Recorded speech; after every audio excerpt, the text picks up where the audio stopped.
today. And I pray to God that your return and my return will be equally as safe. I do a lot of speaking around the country, and most of my audience is white folks. So let me say now what I say to them. When you hear me talking about God, I'm not talking about most of them isms and osms that y'all be talking about. And I'm not talking about a God that needs your validation. And I tell white folks that I hope I don't do anything to make white folks mad at me, because the white folks I be talking about, see, I advocated ain't but about 5 white folks on the whole planet. And the rest of them is imposters. See, understand, white have nothing to do with a color. White is an attitude. And if you ain't got some big billions of bucks in the bank, you can't have the attitude. And you know, God is so good. All you have to do is just listen and just look. You don't need no degree or know how to read or write. I mean, here, and one thing, black folks, that's why I love this brother, and I spent time with he and Kathy in Africa, because you just don't have to go through all of the crazy, you know, you can just sit and relate and nod your head and cut short and all this, and because most black folks, they so busy reacting. I look at the way people react to Jesse, but I don't see the same reaction to Donald Trump. Every camera get around, Donald Trump jump in front of it. And everybody admire him. And Jesse done jumped in front of enough cameras long enough that he's one of 6 recognizable black men on the planet. What's wrong with that? Ways when it comes my turn, I got to hear something from you that I don't hear from nobody else. And so when you sit and think about where this thing is going and how important you are. And when I think about Malcolm, and I think about New York City, and I think about this whole world and this whole planet. Matter of fact, I got off the plane yesterday. I was glad to get to New York City. I mean, I was so glad. I just left Memphis where they had 57 tornadoes. And they didn't inform us about it until the plane took off. And I said to the white folks on the plane, that's why y'all need to check out Greyhound. Ain't nowhere in the world. Now, you know, when you're talking about the airport, we talking about white folks. When you're talking about Greyhound, you talking about us. And there's nowhere in the world Greyhound would dare drive that bus through a storm, because we wouldn't. Greyhound would tell you between here and D.C. there's a hell of a storm. Y'all still want to go?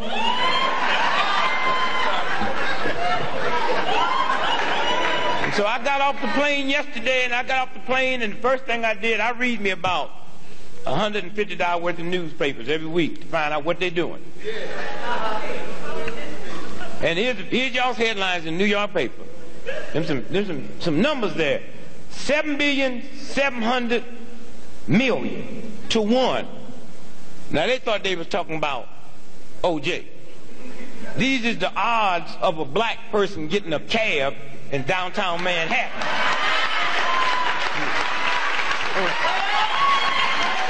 Okay. All right.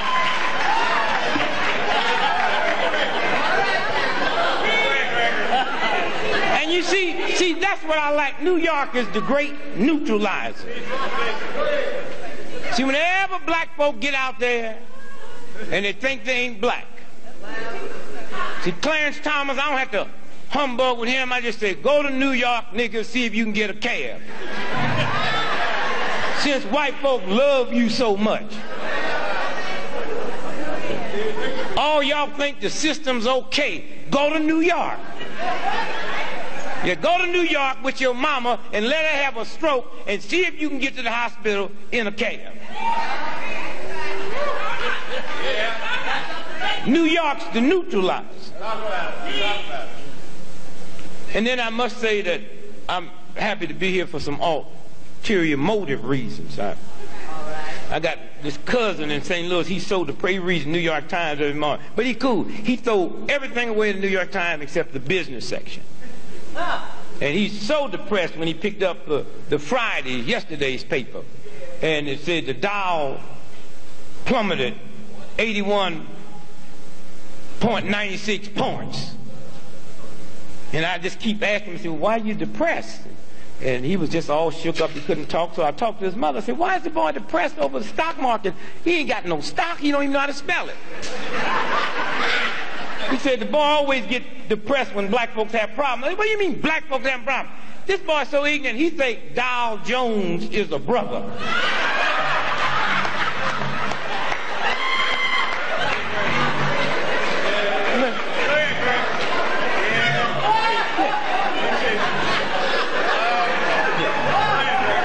And in all honesty, I got to say, you know, part of it, because, you know, when the stock market caved in a couple of years ago, they called it Black Monday. And then what I don't understand, I mean, y'all had some crazy stuff come out of here in the last 10 days. Y'all got a 17-year-old that's a doctor.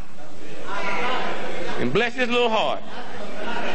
And I sure hope he can make him some money, but he sure could not make no money with me.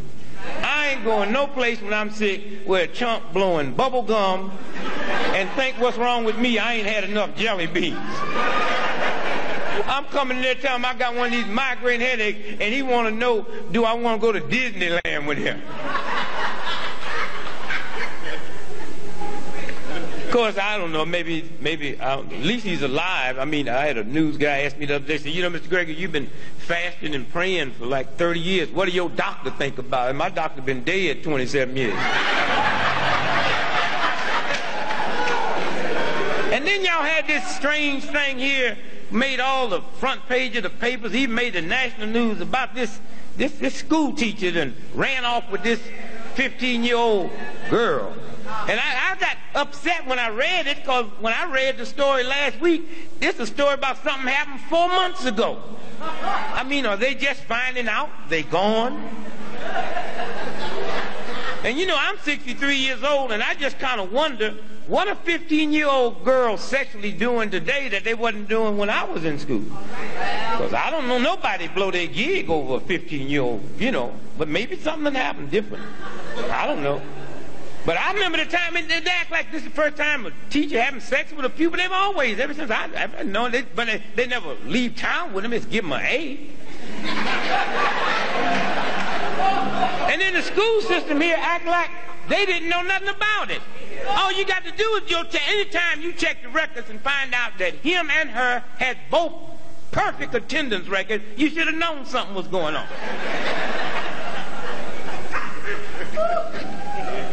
Somewhere. And everybody said, well, he's going to lose his job. What do you mean lose? He don't care. School systems ain't got no money all over the world. All he got to do is advertise, hire me, and get 2 for 1. Driver's ed and sex education in the same car. Somewhere. Somewhere I say to you today, I'm so glad the weekend to get away from that OJ trial. I ain't gonna lie to you, I'm hooked to it. As a matter of fact, it messed my mind. I was looking at it the other day, and they damn near convinced me I did it. Yeah, that's right. Yeah. I told my wife, find them gloves.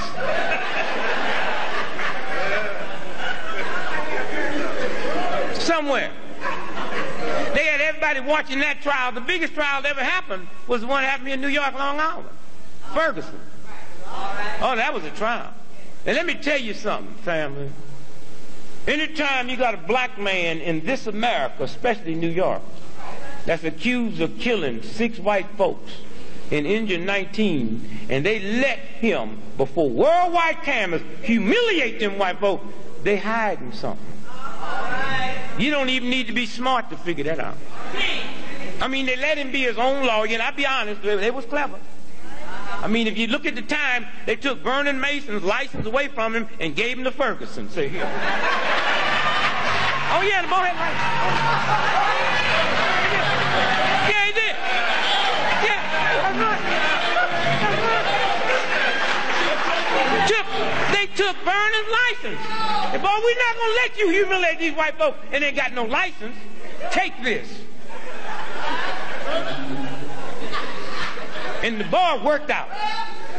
I mean, I mean, that boy stood there and defended Ferguson like he was defending somebody else. And what I liked about the trial, they didn't have all them old sidebars like they do out there in California. And this judge, just say what you want to say, this judge was cool. He just sit there. He didn't move. A couple times I thought he had a stroke.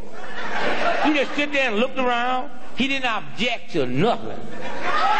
The only time I saw that judge and the rest of the white folks move is when the prosecutor came in and he said, Your Honor, I want to introduce Exhibit A. This is the 9mm that he used.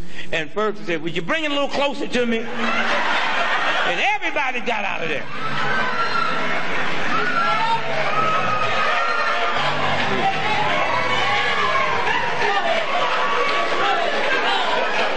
I mean, can you imagine? Can you imagine? Did you see him talking to them white folks? And and when white folks love you, they love you. He said that he got on the train, he had the gun in a bag, he went to sleep. So a white dude came and took the gun out and shot them people and put it back. And to this day, the press haven't asked him, if you was asleep, how'd you know it was a white dude?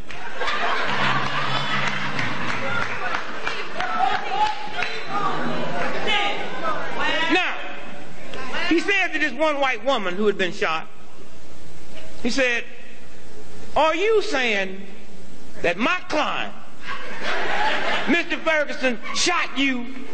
And she said, no, I'm saying you shot me. He said, now you're saying it's two people, huh?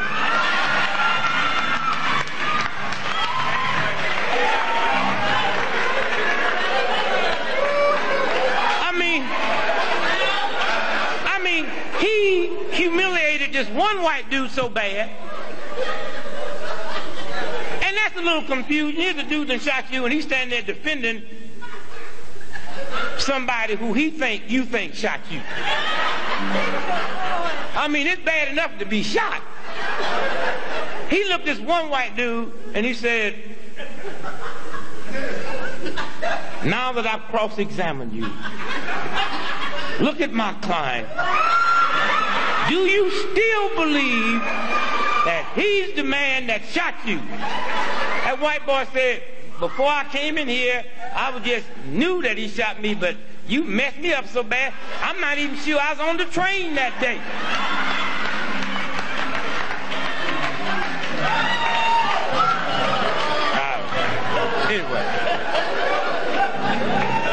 Anyway. Now, let me just say this. That you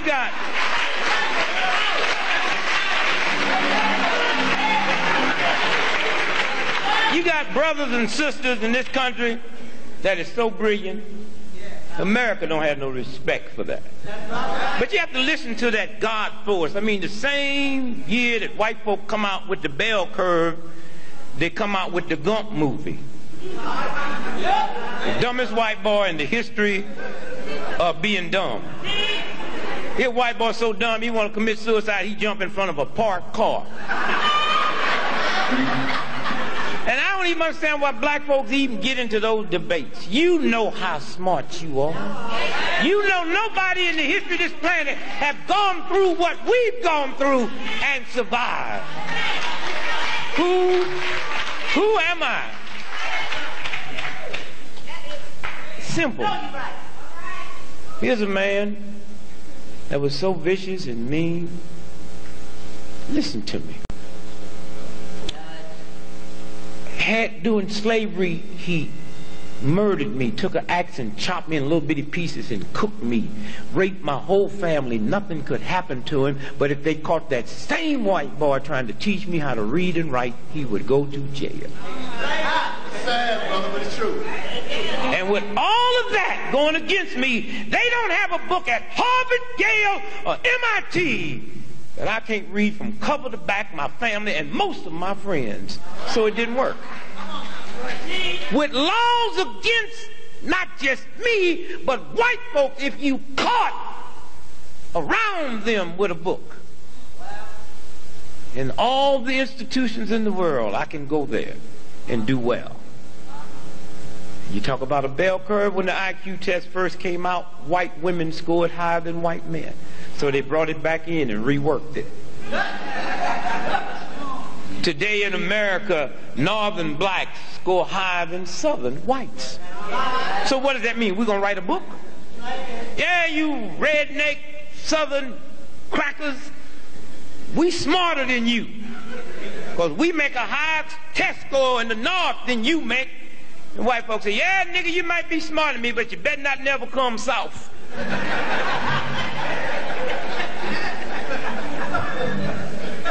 The games they play. Now they're attacking welfare. I was on welfare. Born on welfare. What they won't tell you, and see, you got to stop listening to the people who resent you giving you stats. What they won't tell you is 80% of every welfare in the mother has never produced a child that was on welfare. Welfare mothers have 1.8 babies per mother. Married women have 5.9. My wife have 10, so it's obvious who likes to do.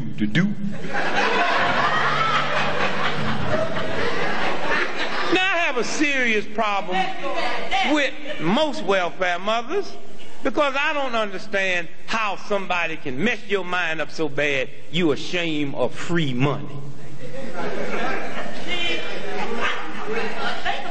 And I wish I could take all you Americans and let y'all vote today on welfare. Are we going to have it or are we not? And all I would do, I wouldn't let y'all vote because I know you. I read you the United States Constitution. I read you the Bill of Rights.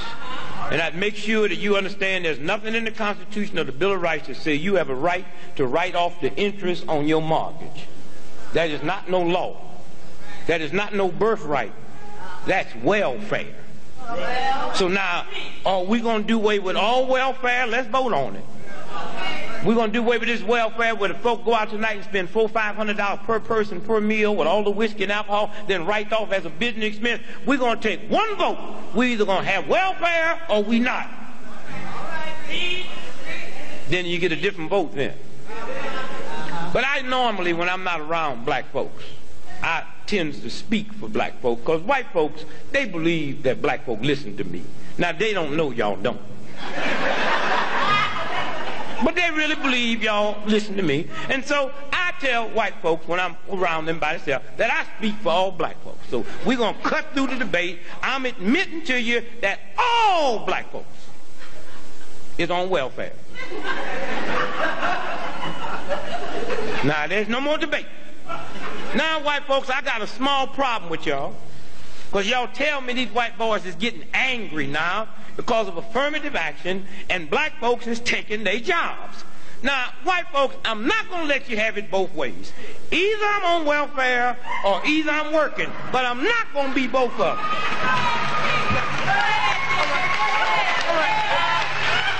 All right. I mean, here's some white folks mad because I'm on welfare. Here's another group mad because I got their job. Pick one or the other.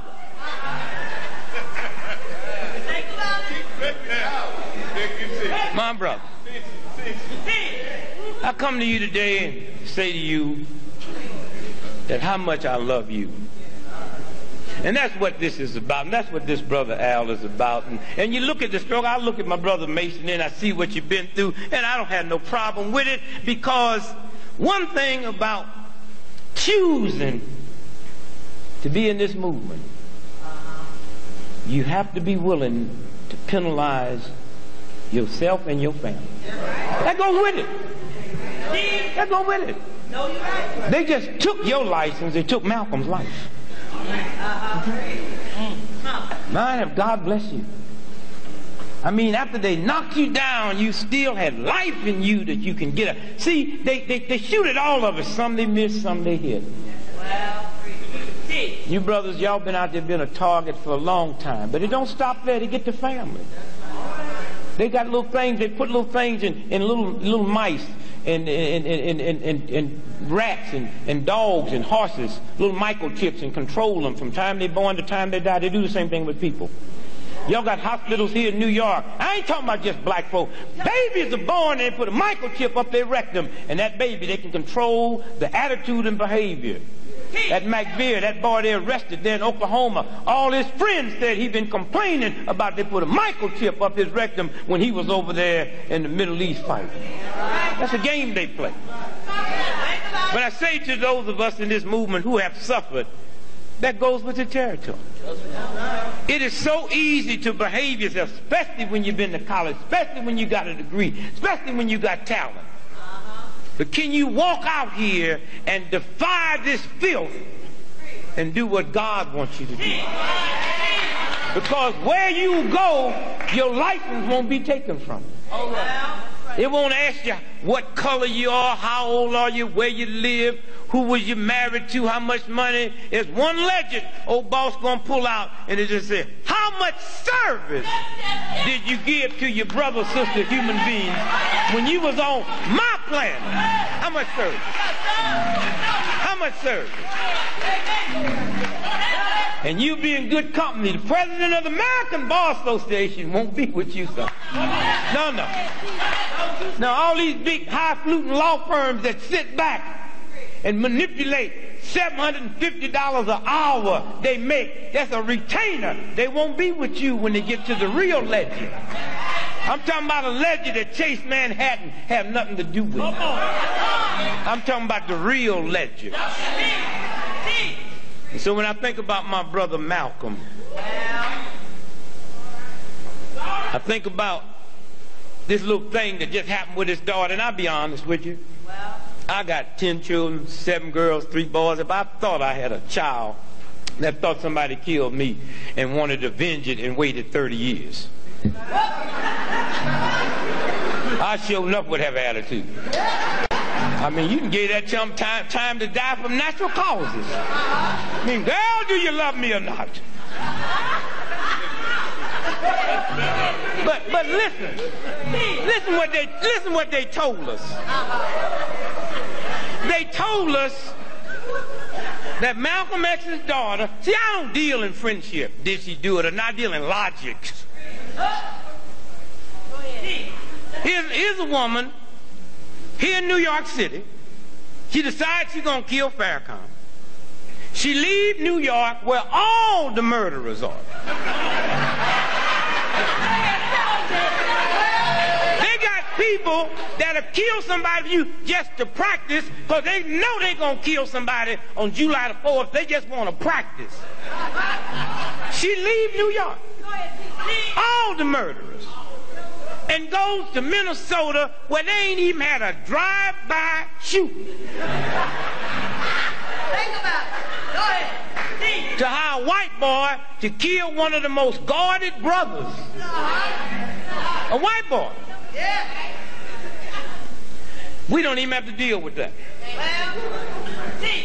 I knew Malcolm. I loved Malcolm. Malcolm called me the Sunday that he died. I was working Basin Street East. He said, Brother Greg, you coming by today? And I said, Malcolm, I love you. And I said, I love you so much, I don't even want to take a chance to be there. He said, what do you mean, Brother Greg? I said, well, I closed tonight, Sunday night at Basin Street East. And I said, but I had my wife book me a flight into Chicago at 8 o'clock this morning, and I'm going to Chicago, and I had way beneath my salary booked me into a college about 10 miles from the airport. And I'm going to go there and speak this afternoon, and I'm going to stay there until they tell me you dead. Because I'm not going to let this government get 2 of us for the price of 1. And I'm going to call Adam Clayton Powell when I finish talking to you and beg him not to come there. Because today, the United States government is going to get you.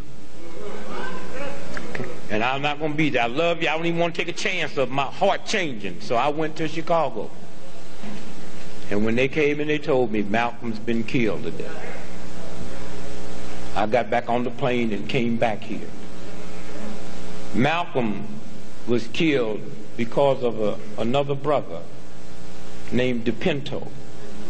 A lot of people thought he was African, but he was East Indian. He was born in Nairobi. He's the one that changed Malcolm's head from black nationalist to Pan-Africanism and made that connection from here to there. And the government said, we can't let this happen. He's the one that persuaded Malcolm when he went to Africa and stayed 7 weeks and met with all the real leaders.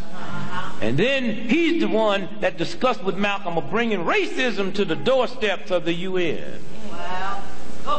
And as Malcolm was being shot dead in New York City, DePinto was being gunned down in Nairobi. All right. Same time. All right? Same time. That's a fact. So don't tell me about no black Muslims. That's a fact. That's a fact. The same time. Same time. Malcolm was being gunned down. Now, let me finish this by saying this. And you folks out there on radio, when we cut off, that's why you should be here. Yeah, y'all come on down. Yeah. We'll be here. We're not, you know, if you get here late, we'll be here next week. Just wait on us. You ain't got nothing to do. Nothing to do. Now, let me show you how this white racist system treats black folks. The black folks that they got to kill Malcolm, Malcolm was standing on a stage like I am. They threw a smoke bomb in the back. When everybody got to watching the commotion, the brothers ran up with double-barrel shotguns and shot him. But under the Freedom of Information Act, we were able to get the autopsy of Malcolm, and all the bullets in Malcolm is going down. Now, I can't stand on this stage and y'all down there pointing up, which means the government has such a low view of those black folks that would do it. They didn't even give them real bullets. They gave them blanks. And Malcolm was shot from the ceiling top. And also under the Freedom of Information, the CIA have been forced to admit that they rented the Audubon Ballroom a week before. And that's when they went in there and tore them walls out and put them guns in the wall and shot him from a downward projection. That's what this game is about. But Malcolm lived a good life. Yes, he did. The movie did not portray that. Of course not. The movie was an insult. Yes. I mean, here my man get killed, ain't got no insurance, no money. Betty pregnant with twins, got 4 kids, and then have 2 more, and then go ahead and raise them and go on and get her a doctor's degree. And in that old heathen movie, they ain't got room in that to tell me about what Betty did. But can show Malcolm snorting coke and having sex with a white woman in a car. This is a black person that did that. And then show Malcolm putting his head in a toilet. Now that's in the book, page 122. Malcolm has never put his head in a toilet. So if that shows up in the book, the conspiracy goes all the way back to Alex, who didn't write Malcolm, nor did he write Roots. A white boy, the senior editor of Playboy magazine, Murray Fisher, wrote both them books. And as we stand here now, them 2 books makes about $7 to $8 million royalty right now every year. What you say? Then how come when Alex died, they had to auction off his stuff to pay off his bills? How come they didn't attach his royalties? Because he don't get no royalties. Well, don't you say? That's the game. All right? See? The whole book's a lie. And if you look at Roots and go get your federal documents, in federal court, a white boy by the name of Harry Colander that wrote The African in 1967, the court documents show that federal judge made all of them pay him $750,000, and in the records they chastised him, saying not only did you lift it out the book, you didn't even change one word. Then a white boy from England named John Rollison.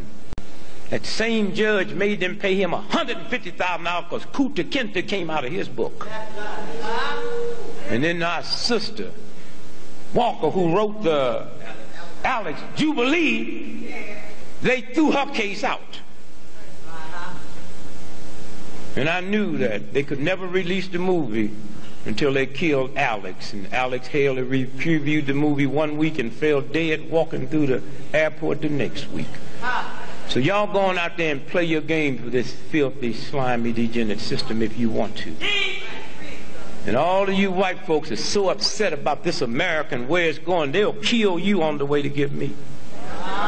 And all y'all like to play them right-wing, left-wing games. Well, this is my right hand and I'm moving these fingers. This is a right movement. This is my left hand, I'm moving these fingers. But the right hand don't move these fingers and the left hand don't move these fingers. These fingers is moved from this brain which is in the center. It's neither left nor right. And that's the same thing that's going on in this country today.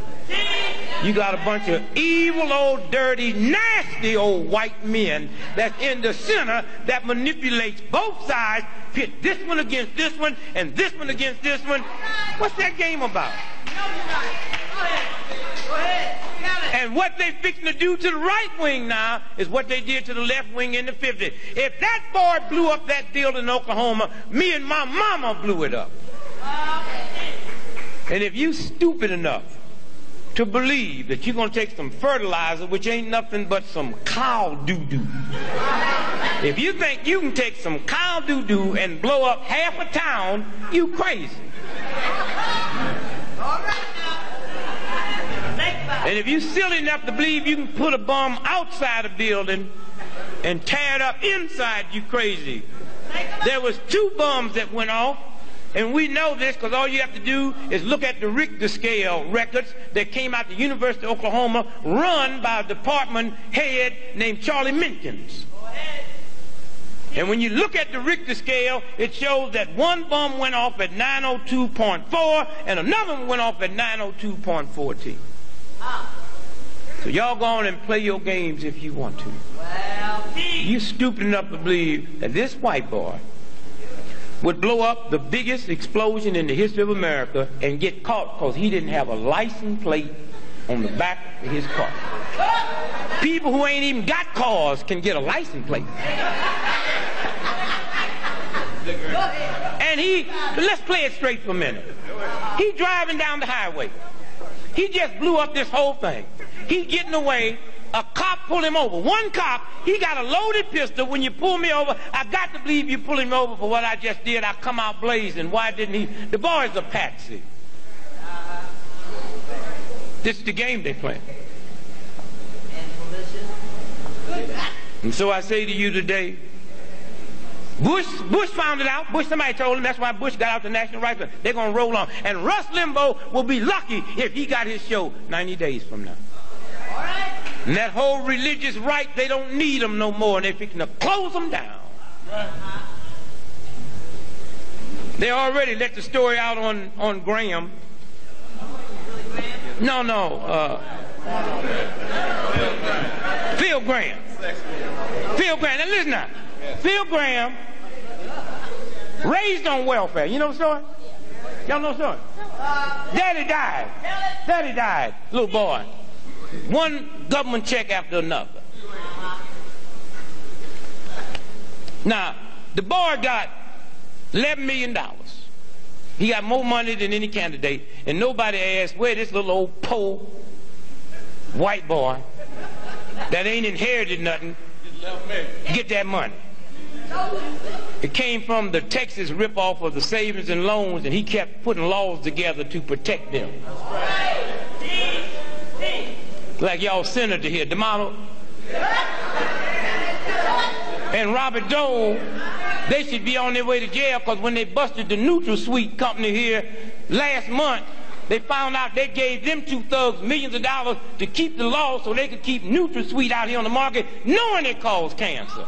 And these are the chump punks that's talking about family value. And when I hear you black folk talking about family value, the good old days when the family was the family.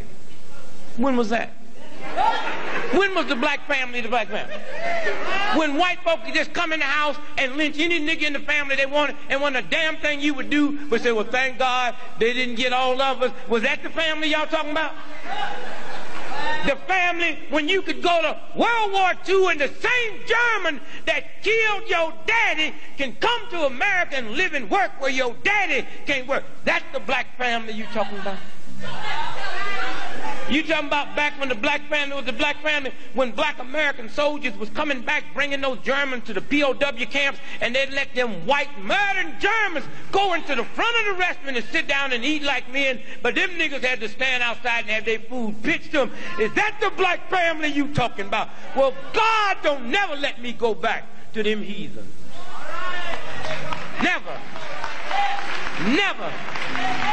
Never. Never. That's the black family. And what white family they talking about? The same white folks that sit around and watch it happen? That's the family? No, you're looking at the family now. Here's the black family. This is the black family.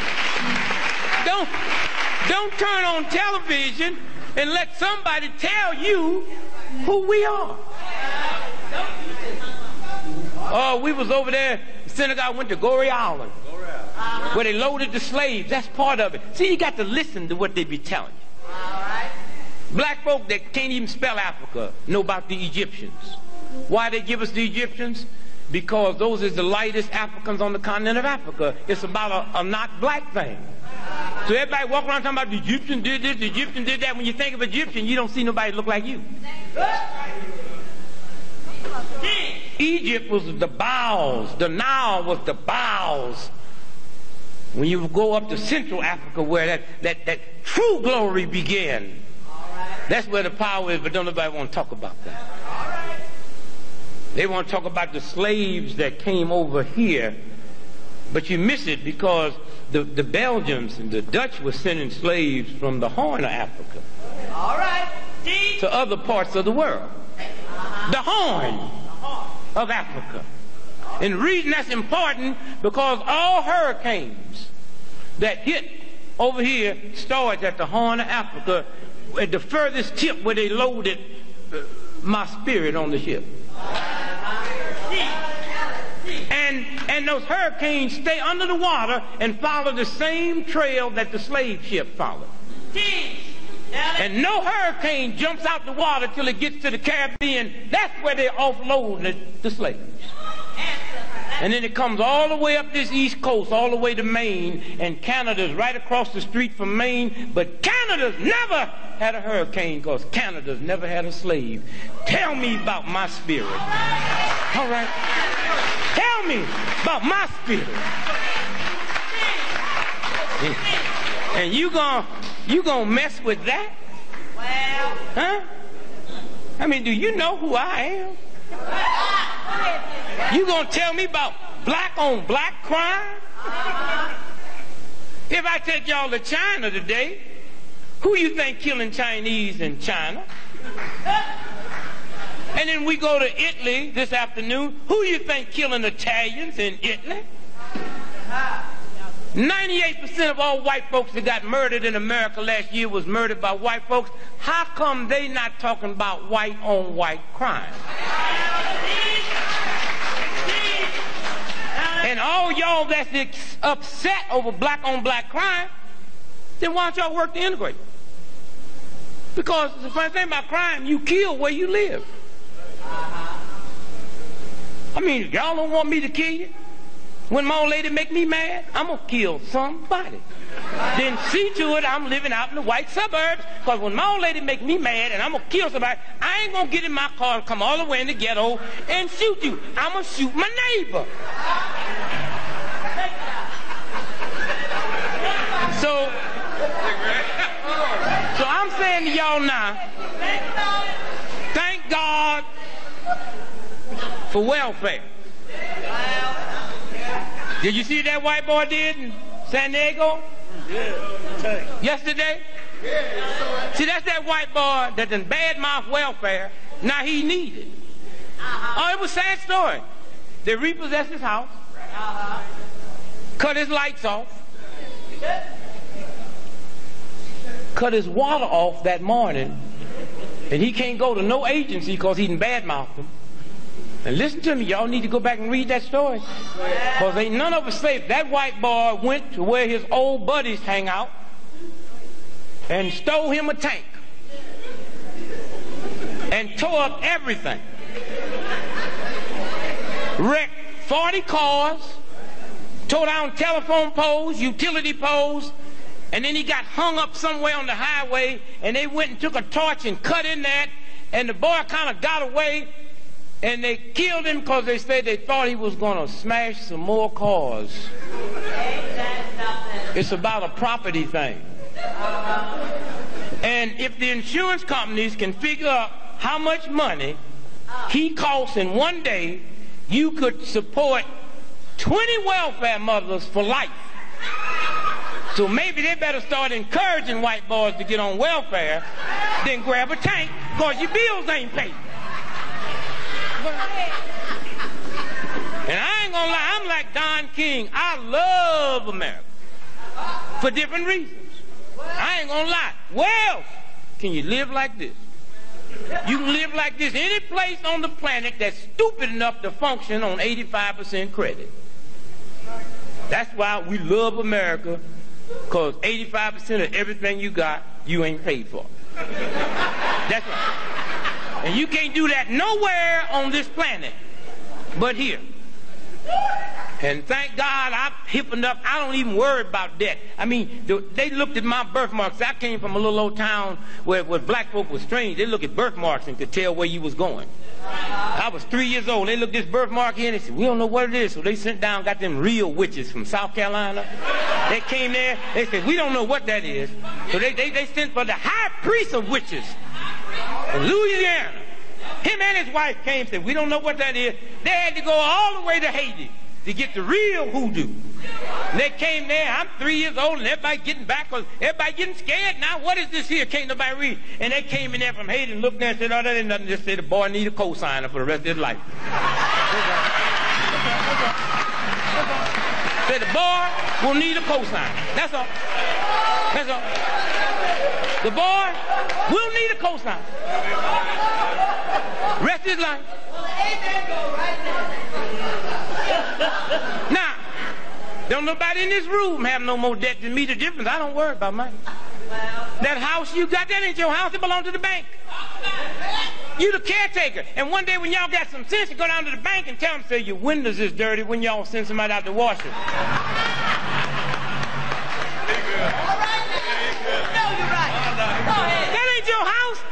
Go home and look at that deed right down there. You know, lawyer, it said they can call it in anytime they want it. Them Japanese thought they owned Rockefeller Center. Yeah, they just called it in last week.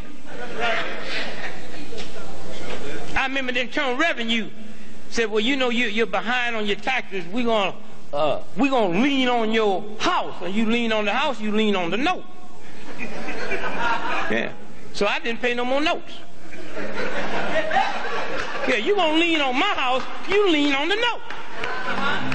Why y'all like to possess stuff that's not yours? Why y'all want to like stuff that somebody can take? Debt? Credit card folk call the house. Talking about, I owe them $800,000. I laughed. My wife said, what you laughing about? I said, they knew when I was taking out that card I wasn't going to pay for it. They knew that. I mean, I ain't paid for the last card I had. Then they're going to try to appeal to my Negroism. Well, you know, guy, we thought because you're involved with the civil rights movement and when your integrity, we thought that, and now I'm here at your house and I'm just outraged. You got this 400-acre farm and that Rolls Royce sitting out there. How can you have all this stuff and not pay us? I said, well, if it makes you feel any better, I'm not paying on the farm, nor the Rolls Royce. Matter of fact, they was here an hour ago.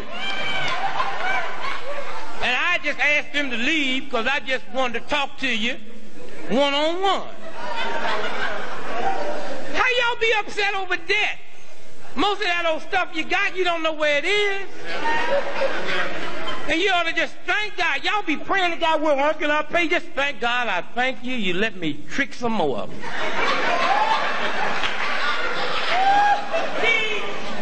And then have nerve enough to call my house after everything else don't work.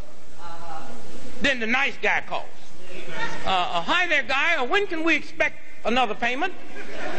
I said, well, I have no control over your expectations.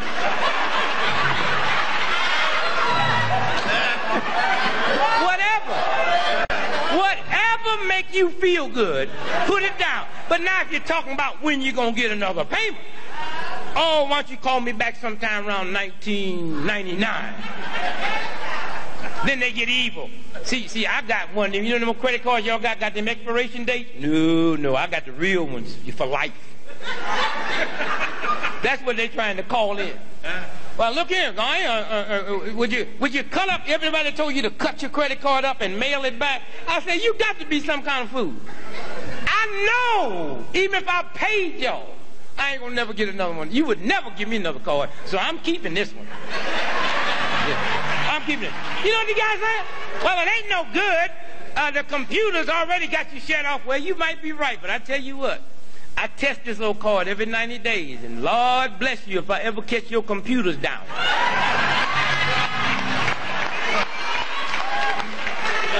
So, do you know?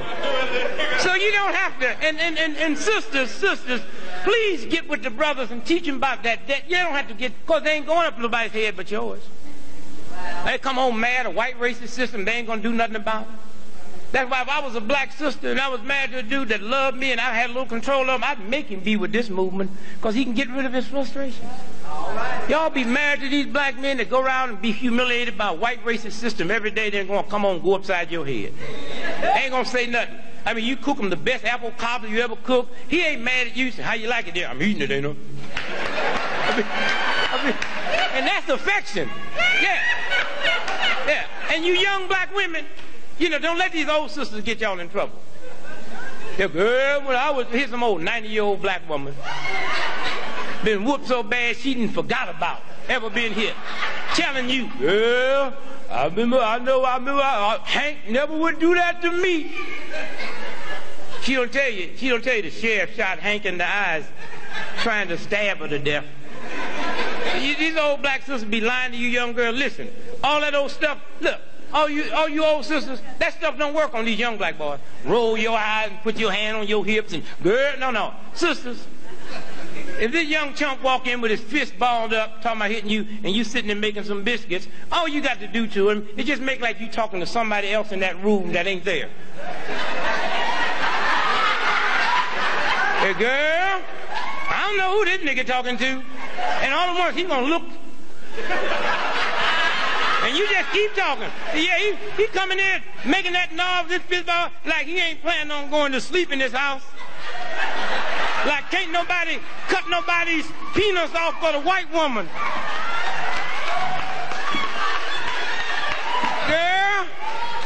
Girl, he walking in here acting a fool. I'm sitting there making these biscuits. I got 6 more things to put in them. I hope this nigga don't make me put 12 things in them.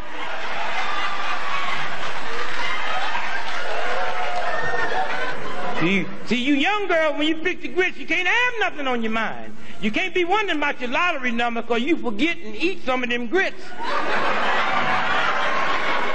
Them is called death grits. And to your brothers, if one of these sisters ever get hold to them old grits and put it in your face, whatever you do, I don't care what kind of insurance, Blue Cross, whatever, I don't care what kind of good job you got, don't go to Mount Sinai or Cedars 11. Them white boys do not know how to deal with hot grits. Oh, them hospitals, they can give you a triple bypass, reroute your booty hole, have you doing out your knees. But they don't know how to do it. Them white boys don't even know that when you wipe grits off, face come off with it. That's right. That's right. You ever get some hot grits thrown on you, brother? Get to a ghetto hospital. Oh, they don't have all them new machines. They might not be able to give you a triple butt bath, but they know how to deal with hot grits. You can't do nothing but just blow on them.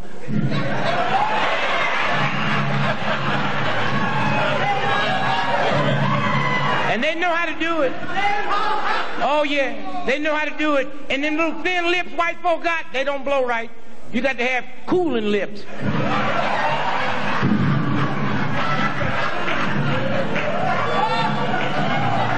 Wait a minute. I leave you today and I say to you,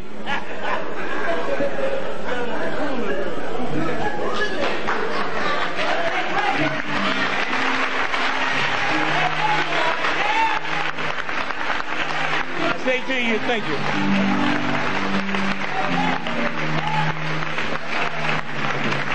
I say to you today that you all are part of a great movement. But don't look at the ease at which this brother and his family and his friends handled this to make you think it's easy. See, we in the movement respect you so much, we don't share our pain with you. Oh, we read where they took your license away, but they didn't say, did you owe some bills, or was you planning on sending someone to college, or was you planning on making a trip? They never showed the human side. Because this country is about revenge, not love. See, I can leave here and go downtown Manhattan and take me about 12 people and declare that we drug addicts, we need treatment. We don't want to steal and rob no more. And they'll tell us they got about a 16-month waiting list. We can't take you. So you mean if I go back out there and go by my house and steal my mom and them's television and beat up folks, 16 months you have opening? Well, I'm going to say to my friends, I can't wait 16 months, but I know the system. And so the fact I can't wait 16 months, see, I got this migraine headache, but I found out the other day that it's a brain tumor. And I found out this cough I've had over here on the left side is pneumonia. So I can't wait 16 days, so I wish you, my drug addict friends, would do me a favor. And see that white lady over there? I'm going to go over there and hit her with a brick and snatch her purse. Now, y'all make like y'all don't know me. Just come over and hold me till the police get there. They will arrest me. They will examine me. Within 24 hours, they will have operated on my brain tumor. They will deal with my pneumonia and deal with my addiction. There's something wrong with living in a country that's so built on hatred, can spend any amount of money they want as long as it's labeled under revenge. But for love, there ain't no room in this inn. And you see, maybe those politicians that's so bent on messing with welfare mothers. See, it's the woman's turn now. The poor woman, that's who we're going to attack. They call fathers who don't pay their money deadbeat dads, but a mother they would call you unfit mother, but they don't use that term for fathers. You never heard them say unfit father, called deadbeat dads. But somewhere, what you're reading in the New York Times today and the Washington Post, the Daily News, Newsday, it's the same thing that they wrote 2,000 years ago. Same politicians talking about this pregnant woman that's not married, having this baby with this trifling man that's a carpenter but ain't working. Yeah, talking about Mary and Joseph. Them same politicians now is talking about Mary and Joseph. But they need to go study history. We know about Mary and Joseph, but the politicians, we don't even know who they were. And why did Mary need a room in the inn? You don't need a hotel room where you live. She didn't live in Bethlehem. The politicians say you Jews will come in and register for the census. I don't care how pregnant you are. And the closest registration to where you live is in Bethlehem, so you better be in here. That's why she was there. because some ungodly, unspiritual, heathen politicians. And so I leave you today and I say to you that what you all do here in New York send ripples all over the world. If the Rockefeller Center go bankrupt, then financial people start meeting all over the world. When this brother and the followers march down the street and say to the mightiest city in the world, I have no control over you killing us, but you're not going to do it quietly. The whole world is going to know about it. The whole world. And when y'all march down the street in New York, it goes out all over the world. And tourists get scared to come here. And so every time you murder me, it's going to affect your economy.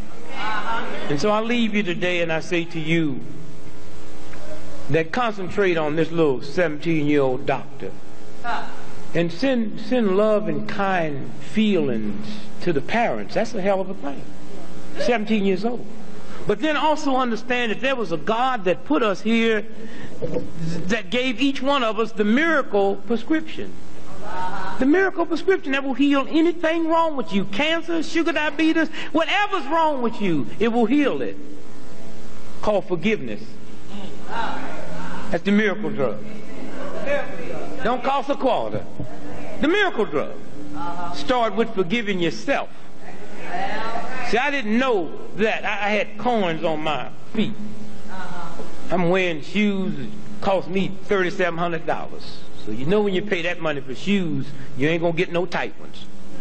But up until then, I thought corns come from wearing tight shoes. I ain't paying no big money for no tight shoes. And I still got corns. And so while I'm fasting and praying and meditating, it comes to me there's something hard down inside my body that's trying to get out.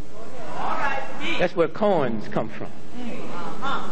If the three of us is in a car and the car flip over and I end up in a coma and y'all don't, it's because I'm trying to escape something inside of me so that thing puts me to sleep. Your sugar diabetes and high blood pressure and all of that is not coming from what you think it's coming from. It's coming from conditions of hatred, conditions of fear.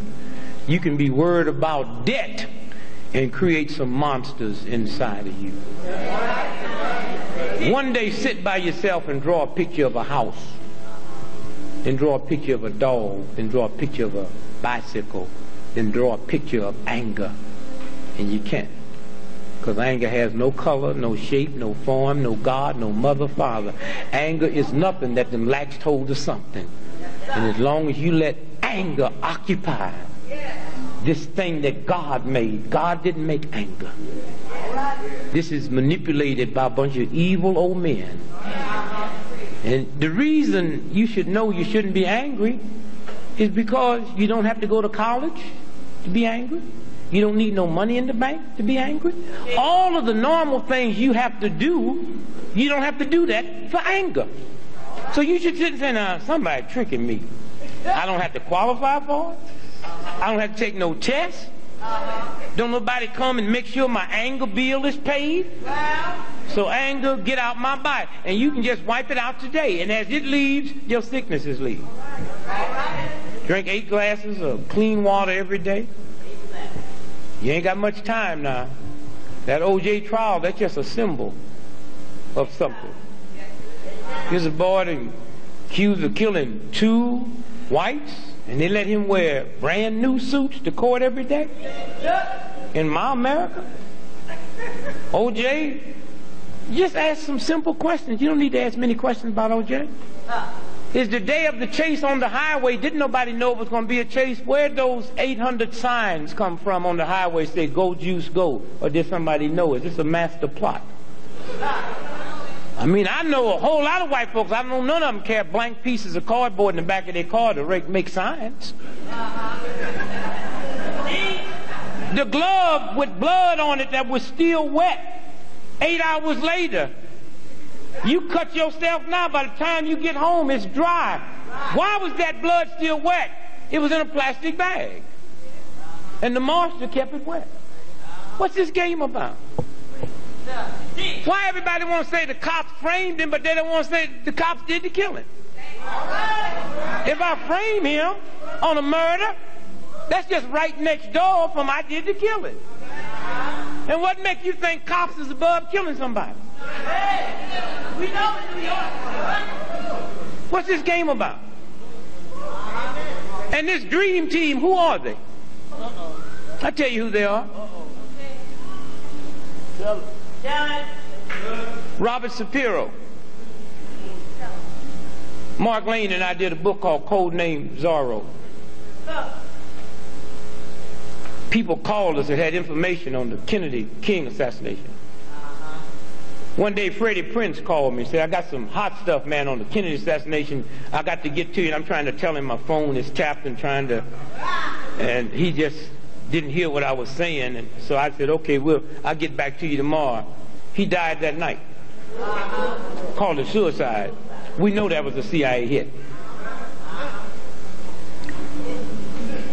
John Belushi got in touch with Mark Lane. Said, I got some stuff on the Kennedy assassination you and Dick got to see. Mark called me. I couldn't make my schedule. Said, Mark, you go meet with him. They were supposed to meet in Detroit, but he was murdered the night before. That white girl from Canada gave him an overshot of drugs. Remember that? We know that was a CIA hit. Who was that white girl's lawyer? Robert Shapiro. Hello. This whole thing you looking out there is a CIA game, and I'm sitting here looking at black folks manipulate. Did he do it? Did he not do it? Did he do it? Did he not do it? What's this game about? Marcia Clark, first husband, was Gabby Howicks, Israeli intelligence, Israeli Air Force. And see, I ain't got no Jewish thing.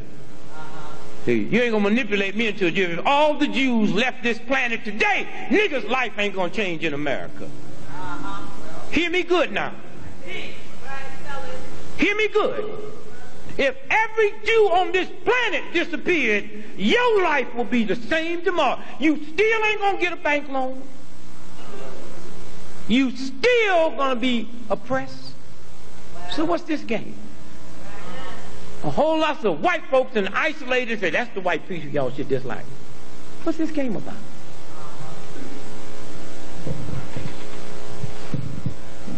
Well, look what they're doing with Israel. Well, we should learn something from Jews. When you black folks in America decide we're going to do the same thing for Africa, Hey! Amen, go right there. that the Jews did for Israel, Amen, go right there. No, you're right. why y'all mad? They ain't stealing the money. They taking political pressure, which you have a lot of, and said, if you don't do this, we're going to do this. And everything people complaining about that Israeli lobby is legal. It's legal. So all we need to do is say, my Jewish brothers and sisters, thank you. This is the blueprint. Here's what we're going to do. You're going to take care of Africa, we're going to close it down. We have that power. All right. And so I say to you, when I look at that whole Marcia Clark married to Gabby Howicks, he was a little lightweight hustler, backgammon cheat. She eventually get a divorce from him and marry a guy by the name of Gordon Clark. He comes out the Church of Scientology. Married by a high priest in the Church of Scientology named Bruce Roman. For some unknown reason, of which I don't know, Bruce Roman ends up shooting her first husband in the head. And as we sit here now, he lays in L.A. a vegetable. And Bruce Roman's lawyer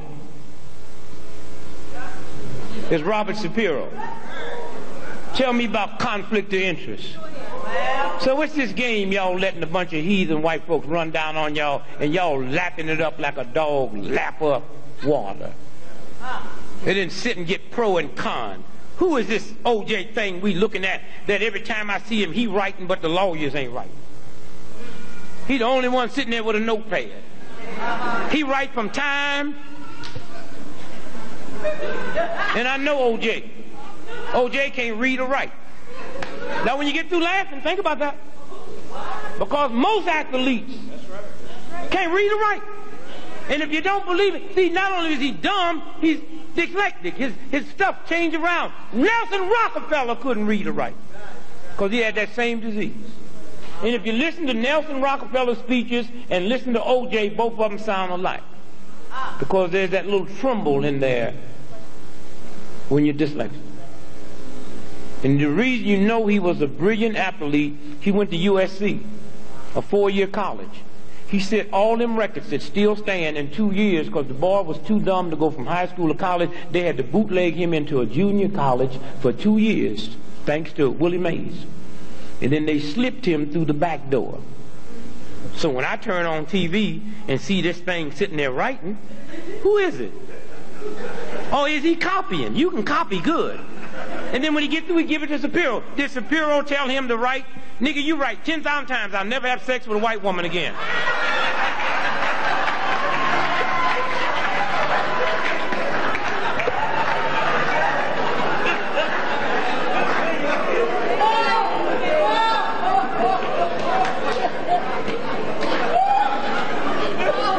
So,